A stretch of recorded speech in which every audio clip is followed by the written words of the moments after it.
Welcome to NBC Sports Playbook.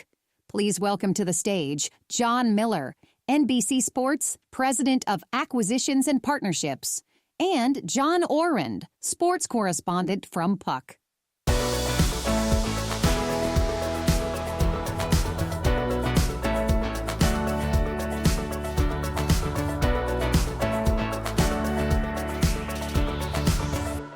Thank you.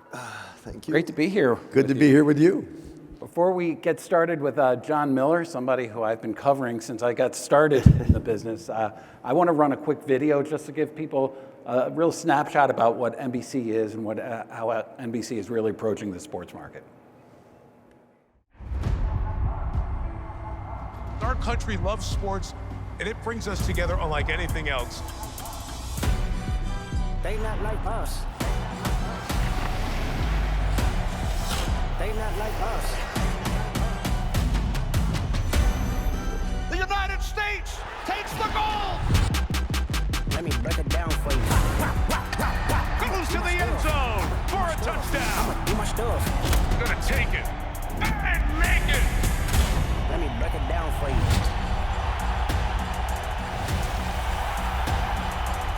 It is out of here. Sunday night, let's have some fun.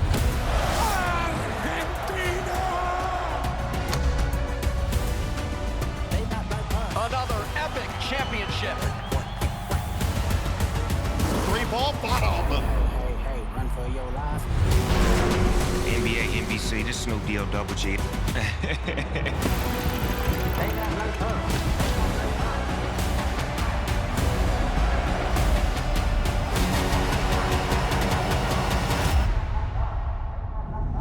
This has been a long time coming.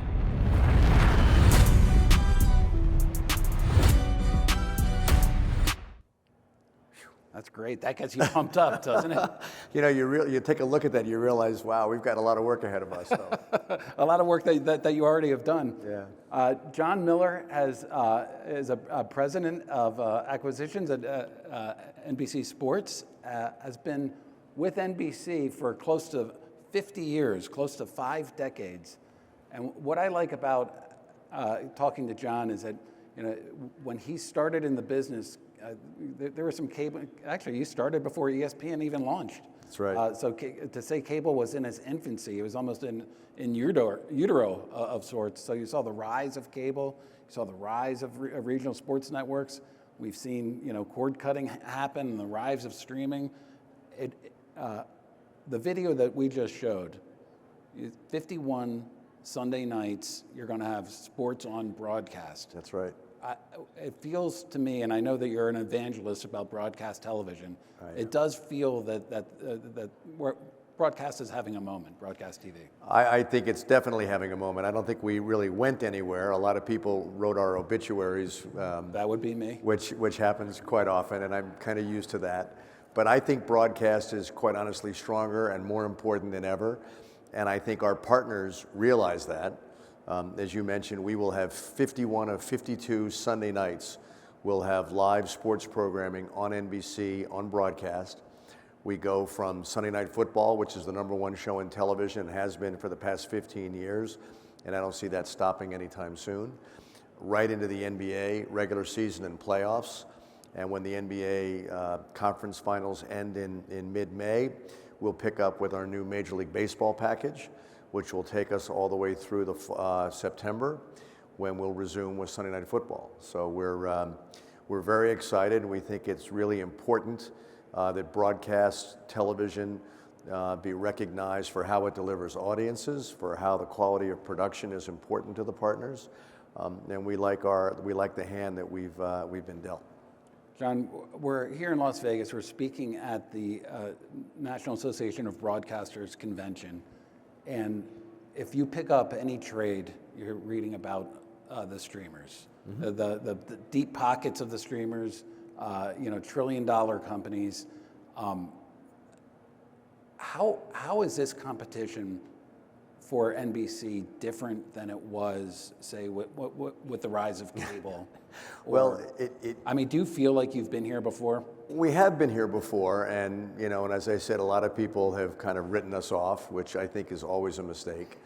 I think that the streamers have a different set of priorities and strategic objectives, quite honestly, than we do. They do have very deep pockets, but they can't offer a lot of what broadcast can offer. And they can't offer the marketing, the promotion. Certainly they can't offer the production expertise that both NBC and CBS and Fox and ABC and Disney can offer to partners. I mean, the investment that NBC Universal has made over the last several decades, not only in broadcast rights, but in production infrastructure and data analytics and being able to provide 1080 HDR or 4K to our broadcast affiliates. I think all of those things are key factors. And it's the biggest way to reach the largest reach that you can get out there. I can't begin to tell you how important it is to have 22 million people on a Sunday night, every Sunday night, to watch NFL football. When we had the Summer Olympics in Paris in 2024, we had 30 million people every day watching, NBC on broadcast, and those are huge numbers. You can't equate those numbers to streaming. Now, the streamers have obviously deep pockets, but they're not able to do a lot of the things that we do, and I think that gives us a strong competitive advantage. Certainly, money is a big part of it. All of these leagues have owners, and a lot of them have new ownership groups and have debt service that they have to worry about, so they're looking for a big paycheck. But at the end of the day, I think what the NBC family brings to a partner, and the same thing with CBS and Fox and ABC, that the leagues realize how important broadcast is to their long-term success. One thing about Jon Miller is that he's been in the room with every single league negotiating these deals. Every sport that you see on NBC comes through a deal that Jon has been integral to be a part of. I started by saying you've been in this business close to 5 decades. How often have you come to this show, this convention? This is my first time at the NAB. You're kidding me. I'm very excited. I know that people have come from when I started my career at NBC in Washington back in the late 70s to my career in sales in New York. People were always coming out to the NAB and talking about what a great event it was. And I got invited this year, so I was not going to say no to the invitation. So I'm excited to be here. Your first job in the business, WRC TV in Washington, D.C. What was your job? I was the maven. I was the first maven ever hired by NBC. A maven was someone, if you think of the Page program, this was the equivalent of the Page program for the NBC-owned stations group. So I learned all the different aspects of running a local television station. And my heart is really in local. So I worked in sales service, I worked in traffic, I worked in operations, I worked in the newsroom at night. I helped write, believe it or not, I would write obituaries sometimes for prominent people so they could have them ready to go if somebody famous passed away. I worked in business affairs, then I worked in research and eventually got a list and sold local television for 3 years. And from that I moved up to sell spot sales in New York for the NBC-owned station group. And then I moved over to network sports in 1984 and sold network sports for 4 years before I eventually took on a role running programming and development and acquisitions at NBC Sports, and have been doing some form of that since the late 80s. All right, so one more question on the late 70s, because I love this. Your first job, WRC TV, the NBC affiliate, Washington, D.C., what was your starting salary? My starting salary was $15,000. Not bad. Better than newspapers at the time. I was very excited just to get a job, and the fact that I was working for a company like NBC. At the time, NBC was owned by RCA. Since I've been with NBC, we've had 3 different parents. We started off, it was owned by RCA, which at the time was this conglomerate that had Hertz Rent-A-Car and Banquet Foods and Random House Publishing and RCA Electronics. We were a very disconnected group. And then they sold NBC to General Electric in the mid-'80s, and GE was our parent until Comcast acquired us in in January of 2011, and they've been our parent ever since, and they are clearly the leaders in the clubhouse in my mind, because they understand broadcasting. They're more than people thought of them as a cable company. They're really more of a media company and a tech company, and they've been very supportive of all the things we've done and all the investments that we've made. So I want to get to the power of broadcast television and sort of where you are with NBC right now, because one of the dichotomies that I find with NBC is that there's an NFL game, one NFL game per year exclusive to Peacock. There was an NFL playoff game that was exclusive to Peacock that made such furor that I got hauled in front of Congress, John. They asked me to testify before a committee. NBA deal, correct me on this. I think it's Monday nights on exclusive on Peacock. Monday nights are exclusive on Peacock. Sunday nights and Tuesday nights are on NBC. So 2 nights of prime time for the NBA regular season, which is unique. So for a company that prioritizes broadcast, how do you square what you're doing with Peacock right there? Peacock is a great complementary service to NBC. Everything that's on NBC airs on Peacock. Everything that airs on Peacock also airs on NBCSN, which is a linear now extension of Peacock programming. Peacock is in 45 million subscribers that we've reported for Peacock, and then the NBCSN equation, which includes YouTube TV and Xfinity, is probably another 20 million. So that puts that distribution for Peacock up around 65 million homes, which is significant because that's equivalent to the numbers that you see from ESPN or Fox or Turner. But Peacock is meant to be a complementary service. It's never meant to displace anything on broadcast. But it's enabled us to go and make investments in properties that we wouldn't have been able to make otherwise. We would not have been able to acquire the NBA if we didn't have Peacock as a platform. We would not be able to acquire the exclusive rights to the Premier League if we didn't have Peacock as an outlet. We use Peacock. Can I interrupt you for a quick second? Why is that? Well, first of all, with the Premier League, there are 380 games. I can't accommodate all of those on NBC. And they play at different times of the day on Saturdays, Sundays, and sometimes they have a midweek fixture. So having the ability to put it on Peacock enables us to go out and acquire this blue chip programming. We still have 30 to 32 Premier League games on NBC. We had a great game on this morning. Manchester City played Arsenal. The season's coming down to the wire, so it was a great opportunity to showcase that property.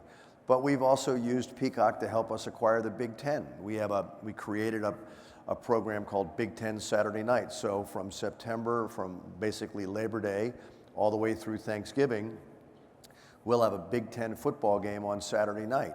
But in order for us to be able to afford to get that Big Ten package, we also went out and acquired some games for Peacock. So it's very important for us to have that, but we can't we don't put the cart before the horse when it comes to that. Broadcast is always the most important part of our equation. And Bob, if you want to throw that slide up about our commitment to live sports, I brought this graphic here to show just where NBC is in our calendar. So you can see all the properties that are listed up here.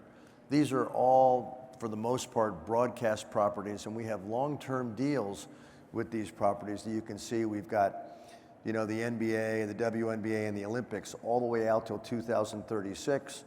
We have an NFL deal that goes out through 2033. We have a very strong golf portfolio, our college football assets, et cetera. We've just recently done a Major League Baseball deal, which is a short-term deal.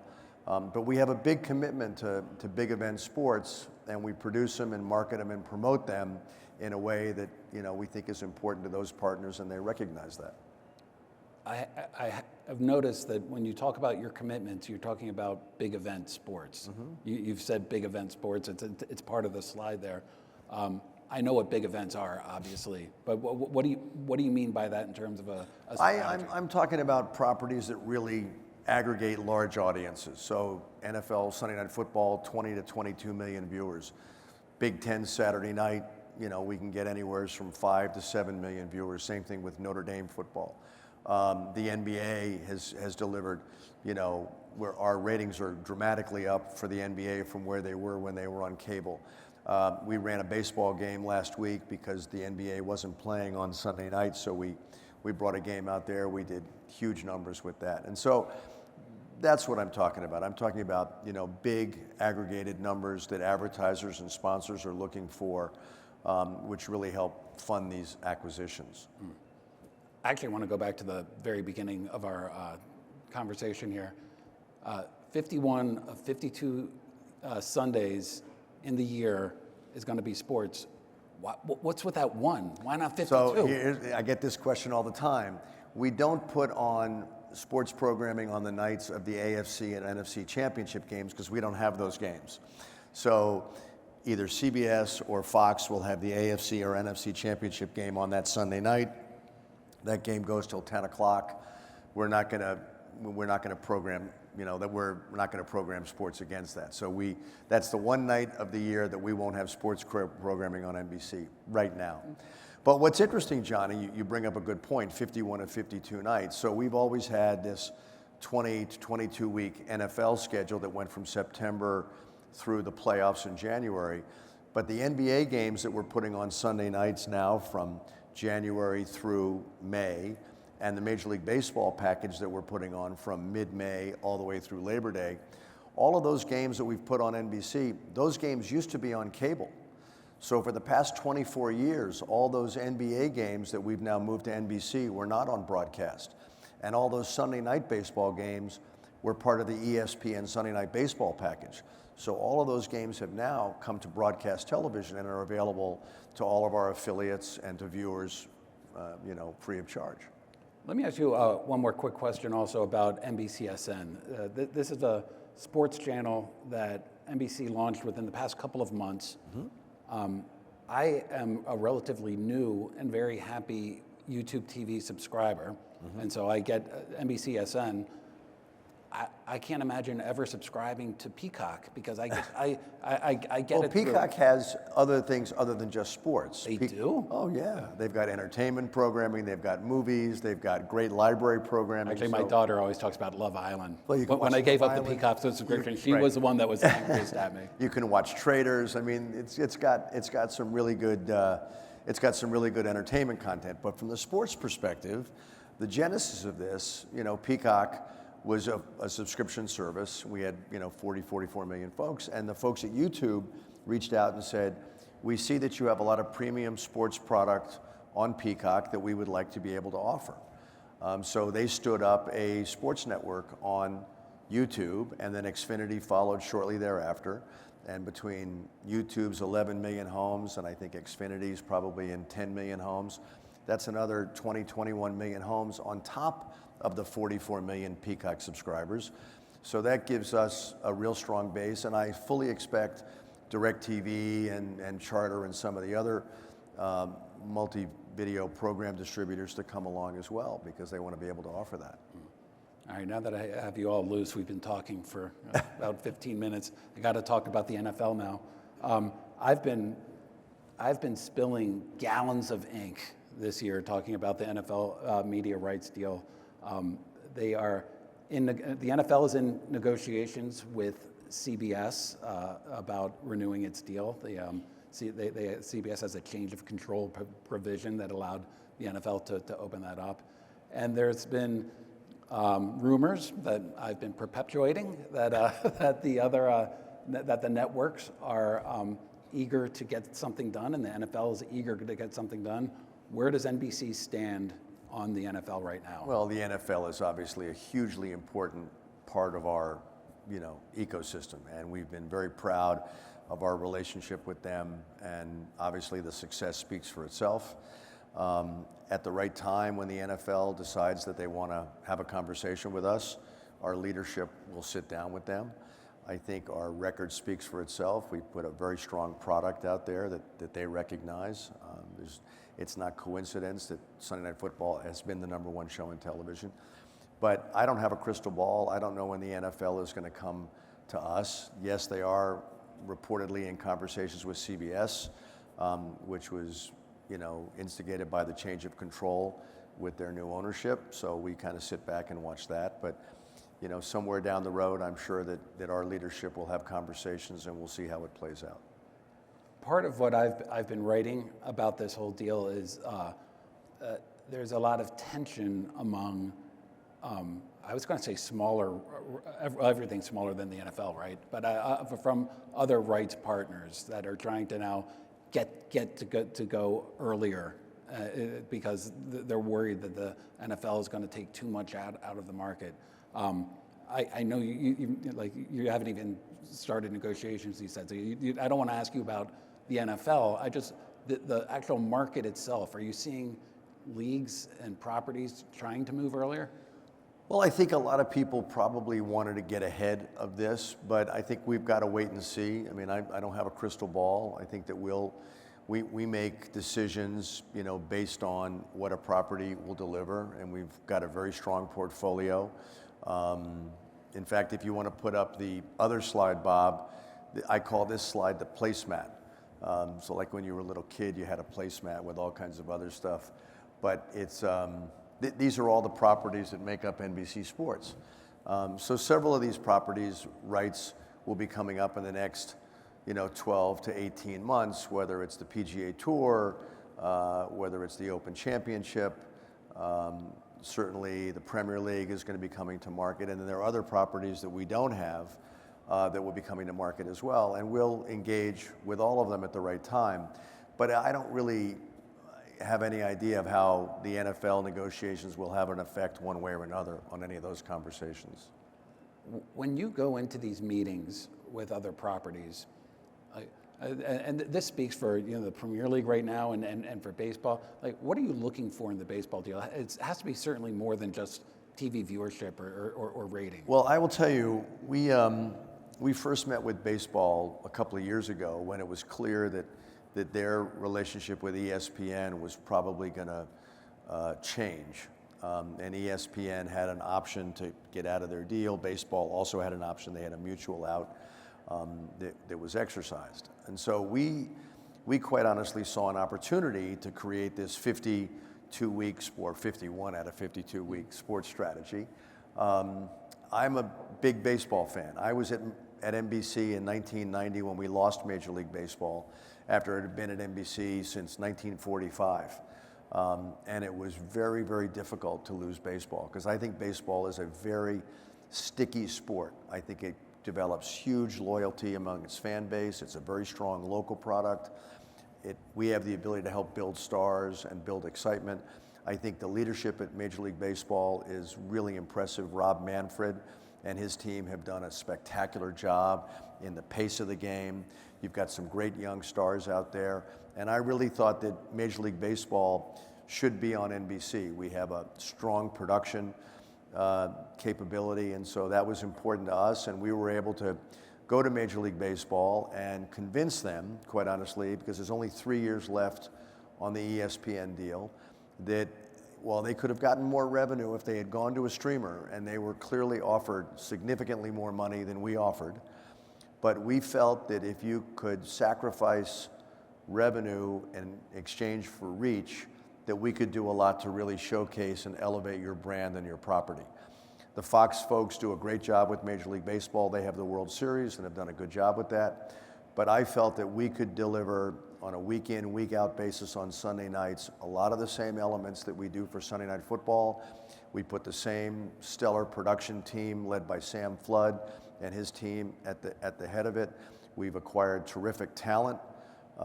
And I think that we're showing baseball just how much we care about the sport and how much we can do for the sport. So we'll have regular season, and then we have all of the wild card package, and we'll have that for 3 years. And then at the end of that 3 years, we'll see what the future holds. You talk about big events all the time, but you know what I most like about your career is not the big events and not the big deals that you do. It's the Tahoe Pro-Am that you got. You were the first one. Paul Rabel's been a former guest on my podcast. You're the first one to buy into the PLL, the Premier Lacrosse League. Right. And you've at the other end of the NFL's specter have done a really good job. Tell us the Tahoe story. How did that get formed? So what John's referring to is we do a golf tournament in Lake Tahoe every summer. It's called the American Century Championship. And it kind of came about because we lost Major League Baseball in 1990. And when we did that, the management of NBC at that time, the folks from GE, made some executive changes and brought in Dick Ebersol to run NBC Sports. Dick came in and moved some of the old guard out and brought me into his office and basically, I thought he was going to fire me. I had been in sports for about a year and a half, and we had lost baseball to CBS, and he said, look, I can't fire everybody. I'm not going to fire you, but you have 1 year to replace 33 weeks of programming, and oh, by the way, you have no money to spend. Which, you know, when you're a young programming executive is not necessarily what you want to hear. But, you know, we took a lot of pitches and we created some new stuff, and one of the things that was brought to me was this idea of creating a golf tournament in the summer featuring a lot of celebrities. And we were fortunate enough to get players like Dan Marino and John Elway, and then a young basketball player from the Chicago Bulls, Michael Jordan, turned out to be a golf junkie, and he came out to play, and all of a sudden we created this really unique event in the summer of 1990 that we thought was going to be one and done. We lost money on it, and so needless to say, Dick wasn't too happy about that. And so he basically said, okay, you've had your fun, let's find something else. So we said okay, and then over the course of the next 8 to 10 months, we found some small sponsorship money, so we got to break even by the second year. So he let us do it a second year, and then the third year we got a title sponsor, and now 37 years later, it's a juggernaut. 37 and years, we I never would have guessed. We have everybody from Steph Curry to, you know, Justin Timberlake to Charles Barkley to Aaron Rodgers to this year Drake May is coming, and you know, Steph Curry. We've got a great event out there. Our first year we had 2,500 people show up to the event. We were thrilled that we got 2,500 people to come to this event. Last year we had over 100,000 people show up to it. So it's become a fun event, and what it's also done, in addition to becoming a successful television property that we've built organically, it's really helped build our relationships with a lot of these athletes and celebrities out there, so that Travis Kelce plays in this event. Because Travis plays in this event, he's developed a relationship with NBC. Same thing with Aaron Rodgers, same thing with Steph Curry. Michael Jordan is another great example. So having that kind of relationship has helped us production-wise, PR-wise, when our talent goes in and wants to sit and talk with them. You know, Tahoe becomes a great icebreaker, so it's been a lot of fun. This is all leading into my sort of the state of the sports rights type of question that's coming in, but what are some of the other properties at that level, you know, like not that you're most proud of, that you sort of are able to see through? I think, you know, one of the things that I created, you know, with my team, we created the NHL Winter Classic after we lost the NFL back in 2008, which has turned out to be a great property for the NHL. Remind me, where was the first one? First one was in Buffalo with the snow falling. Yeah, it was incredible. Great. Yeah. We no longer have the NHL, but I'm happy to say that the NHL has been very successful with that. We created an event on Thanksgiving Day, which a lot of people laugh at, but it does incredibly well, and it's the National Dog Show that follows the Macy's Thanksgiving Day Parade. So that's another event that we kind of created out of whole cloth, I guess is the way you would put it. We created a golf tournament in December, really as a way to showcase Arnold Palmer, Jack Nicklaus, you know, Lee Trevino, Gary Player. It was called the Father-Son. It's now called the PNC Championship, that brings in a lot of great players with their kids or players who play with their parents, and so that's fun. But these are events that we created, you know, using unique opportunities and finding a good little niche and a space in there to do. And the trick is, I think, you never get too greedy with these events. You find a good sponsor like PNC, like American Century, like Purina, and you kind of listen to what's important to them, and you help them drive their business, and by extension helps you drive your business. Now that you have Peacock, does it make it harder? Like don't you have to have be at a certain level to be on broadcast TV versus I'm thinking about as a former rugby player, played for Maryland in college. You tried to do the rugby sevens championships, right, and it never worked on TV. But I would imagine you'd get a pretty good niche audience on Peacock. No? Rugby is a great sport. It's a real, head scratcher for me because I think it's a wonderful sport, and I'm kind of surprised it hasn't grown more in this country because it is such a great sport and teaches such great lessons to young people. We do the Six Nations. We did the World Cup for a long time. The World Cup is coming here in 2031. So that'll be fun. I mean, right now they're planning on doing it in the fall, which we've told them we think is a big mistake. We recommended that they put the Rugby World Cup in the summer, which is a much better window for them. But there are certain properties that just haven't connected, and when that happens, you have to make a tough decision sometimes.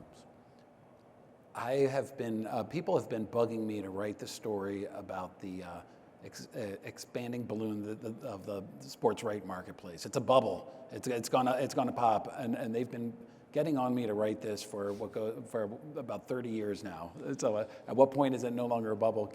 Give me your view currently at the state of the sports rights marketplace. I think the sports rights marketplace is quite dynamic. And I think the big event properties that deliver big audiences will continue to thrive. And by that I mean the NFL, the NBA, Major League Baseball, the big one-off events like the Ryder Cup or the Kentucky Derby, those properties that aggregate big audiences that for advertisers you can get strong CPMs with that are important locally as well. I think those properties will continue to do well. But I do think you're starting to see some pullback from smaller properties and fringe properties and what I would call the midweek properties. So it's very hard now. We've seen what happened with RSNs. We've seen what's happened, with a lot of that stuff. And I think those properties are going to be somewhat challenged, coming down the road here. The big properties will continue to do well because they deliver, big audiences, big sponsorships. It's important to the leagues that they maintain that reach. So I think they'll do fine. And I know the leagues have slowly started to come to this. The idea of putting all your eggs in one basket, be it a TV basket or be it a streaming basket. Like you describe Peacock as being complementary. Mm-hmm. They want to be on as many different platforms as they can be to try to hit them. Well, I think the NFL is a great example. Every NFL game is available over the air in that team's market. So whether you're Green Bay, Jacksonville, Tampa, whatever, your game is always available to you over the air. And that's a real credit to the NFL strategy. But the NFL has also figured out a way to embrace new technologies, whether that's the Thursday night package on Amazon that we actually produce for Amazon, whether it's the Netflix Christmas Day games. I mean, they've found other ways to get their games out there and to figure out ways to do business. But I think that these leagues still recognize the importance of being on broadcast television, and the numbers don't lie. And they see how well it performs, and that's where they want to put their best product. I want to lob in a question to you about Versant, which is, of course, the spun-off cable channels, which include Golf Channel. It includes USA, which carried a lot of your sports programming. CNBC, I guess, during the Olympics carried some sports programming. Right.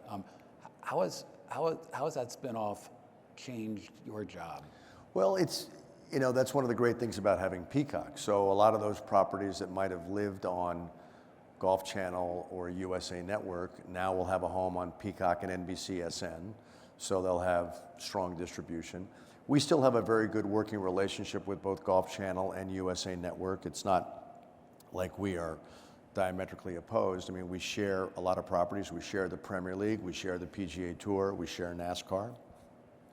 We do the production for them on all of their golf. We do the production for them on the Premier League product, and we also sell that product. So we still have a very good working relationship. Mark Lazarus, who ran NBC for a long time, is now the chairman and CEO of Versant.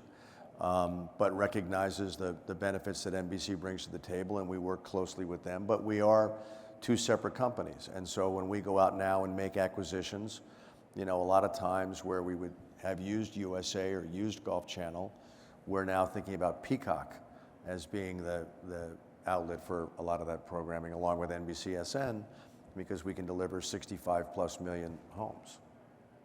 By the way, I want to give a tip of the cap to NBC's marketing department. Legendary February. You had the Super Bowl, you had the Winter Olympics going on, and the marketers at NBC somehow got, I'm a big NBA fan, I love the NBA, but the NBA All-Star Game compared to the Winter Olympics and the Super Bowl, but it's a legendary February. We have a secret weapon at NBC, and her name is Jenny Storms. And Jenny and her team, along with Lindsay Senior and the marketing group there, are unbelievable. And I think they're unparalleled in the business. And I've been around and seen a lot of marketing groups come and go. The job they did with Legendary February and elevating those 3 events, which put an enormous amount of pressure, as you can imagine, on our production teams, our sales teams, our event operations group, all of our affiliates who had to get behind that. Our engineering group was unbelievable, working 24/7, every day for the entire month of February. It really is a credit to that group. But I'll tell you, Jenny and her team really figured out a way to make this thing sing, and she did a great job. And we like to say that we make big events bigger, and nothing could have exemplified that more than Legendary February. And the idea of big events on broadcast on NBC. Sure. I mean, we've talked in the past about when you had the Super Bowl and the NBA Finals, and what am I forgetting here? Well, in 1995, to show you, this is I'm aging myself, I guess, but in 1995 we had what we called the dream season. We had 95-96 in that 12-month period. We had the Super Bowl, the NBA Finals, the World Series, NBA All-Star, obviously, and we had the Summer Olympics from Atlanta, the US Open, and then within a period of 5 years after that, we had lost all of that. We lost Major League Baseball, we lost the NFL, and then we lost the NBA. So people were writing that NBC Sport, which I always got a kick out of. All we had was the Olympics and some other smaller properties. But I think it goes to show that you just got to keep your head down. You maintain these relationships, which are very important. I don't think you can underscore the importance of having good, solid relationships with the people in this business. The nice thing for us with the NBA is I'm dealing with Adam Silver and Bill Koenig, who I dealt with when we had the NBA back in the 90s. Major League Baseball, Rob Manfred and I, go back to when we had Major League Baseball. So it really helps to have that comfort level and know those guys, and obviously the same thing at the NFL. People that are not from the sports business, I think it's a media business, but it certainly is more applicable in sports. Like you just talk about relationships, because it's just kind of, you've been doing this for 48 years and you have very deep relationships. Right. This doesn't happen as effectively in other parts of the business. It certainly doesn't happen in entertainment, and I don't think it really is applicable for news or other stuff. But you're working very closely with these people. Their events are obviously very important to them. Every one of the events that's on this screen, to the people who run those events, those are the most important things in their world. They live and die with the Big Ten or Major League Baseball or the NBA or the US Open or the Open Championship or Notre Dame football. And it's important that you realize how important those properties are to your partners. And they recognize the effort that you put against it, the talent you put against it. I mean, we have arguably, in my mind, and I've worked with a lot of them, the single greatest sportscaster ever in Mike Tirico. Mike Tirico has this unbelievable capacity to make everything sound like a big event. He has an incredible capacity for work. He never says no to an assignment as much as Sam Flood might try to tell him, Mike, it's time to take a weekend off. But when you put Mike Tirico on an event, it makes it bigger, and so the partner says, wow, Mike Tirico's doing this NBA game, or Mike Tirico's doing Sunday Night Football, or Mike Tirico's doing the Kentucky Derby, or Mike Tirico's doing the US Open. That sends a message, and that's important. It sends a message to the partner, and it sends a message to the fan. And so that stuff is important in what we do. It's easier for you to do that because it's not the 7 days a week Correct. that he's on. He's Correct. on a little bit more different. So I want to stick with big events. We wrote about just recently, you sold the Big Ten championship, football championship, back to Fox. Seems like a big event to me, no? It is a big event, and we had it as part of our Big Ten championship deal, but we only had one Big Ten championship over the 7 years. And, you know, as we looked at it, and the Fox guys, you know, reached out, and we had some interest from streamers as well, but we obviously had a real interest in trying to keep it on broadcast television. And the Fox guys came and said, hey, look, we'd like to take this Big Ten championship back if you're open to it. We were able to make a deal with them. We also got some additional Big Ten regular season football, which to us, in the big scheme of things, is very important. One Big Ten championship over 7 years really wasn't going to drive, you know, an enormous amount of distribution value or retransmission value as much as just having a regular pattern of good Big Ten products. So that's how that deal came about. Sticking on that same theme, LA 28 coming up. I mean, talk about something that's going to be massive. How much of your day, because that deal's already done, right? The rights deal. How much time do you actually spend on that? I don't actually spend a lot of time on that. We have a head of Olympics in Gary Zenkel, who's been doing the Olympics for the last, I probably guess, 14 Olympic Games. I mean, going back into the 90s. And Gary Zenkel is an exceptional executive. He's one of these guys who's a quiet assassin because he gets everything done and you never see it. He never is out there taking credit for all the great work he does, but I watch him work tirelessly. In fact, I'm not sure if I've ever once quoted Gary Zenkel in any of my stories. Yeah, he doesn't. He never puts himself out there, but combination of Gary Zenkel on the business and operations side, and then Molly Solomon, who is really a remarkable producer, who's really a homegrown NBC talent who worked under Dick Ebersol, but she's really taken the Olympics mantle from, you know, Roone Arledge to Dick Ebersol to Molly Solomon. And to Molly's credit, after the Beijing Games in 2022, we had just run through 3 really rough Olympics. We had Pyeongchang in 2018 in North Korea, you know, a 15-hour time difference. Nobody really wanted to visit North Korea. It was a tough time. And then obviously in Tokyo, 2020 got shifted because of COVID, another 13, 14-hour time difference, which is never great. And then Beijing in 2022, 6 months later. So Molly made it her mission to kind of reinvent the way we cover the Olympics. And to her credit, she brought in all kinds of outside people and got input and really kind of stripped everything down and relaunched the Olympics. And the result was Paris 2024, which was a spectacular Olympics. And she took a lot of those teachings and those methodologies and whatnot and applied them to Milan Cortina this past year, which we had an unbelievable year in Milan Cortina. And now the next games on the horizon are the 2028 games in LA, which are going to be spectacular. What are some of those teachings? Because I can't imagine she would have used those teachings with those previous 3 to really bolster that much. Well, the one that I laugh at the most, because I was not a big fan of it. They didn't ask my opinion, really. They just said, what do you think? But my opinion wasn't going to count. Yeah, you're a rights guy. Right, was bringing Snoop Dogg into the equation. Snoop Dogg in the Olympics, this just doesn't seem to fit. Snoop Dogg has been spectacular, and he's really become an Olympic fan, and he knows the games, he goes to the events, the athletes react to him and they embrace him. And so that was Molly. Molly said, we've got to find a way to relate more to people. We've got to get a younger audience. We have to make the Olympics cool again, I guess is the way you want to put it. So this is not your grandfather's Olympics anymore. And the quality of talent and production and the way we showcase, you know, we had, I forget the number of hours that we had on from Milan Cortina and Paris, but you could watch every Olympic event live, whether it was on NBC or cable network or on Peacock.